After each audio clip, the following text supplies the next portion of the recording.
thawing the ground out and pushing the walls of the shelter back, but we're getting water pooling up here and here. Now hopefully once the ground gets a little more thawed, that water will just go straight down and won't be a problem. But if we can't get rid of that standing water, I'm gonna have to make a raised bed, and that's gonna be a lot of work.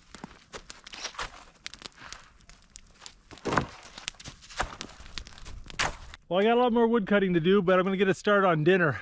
I'm gonna be making some baked beans.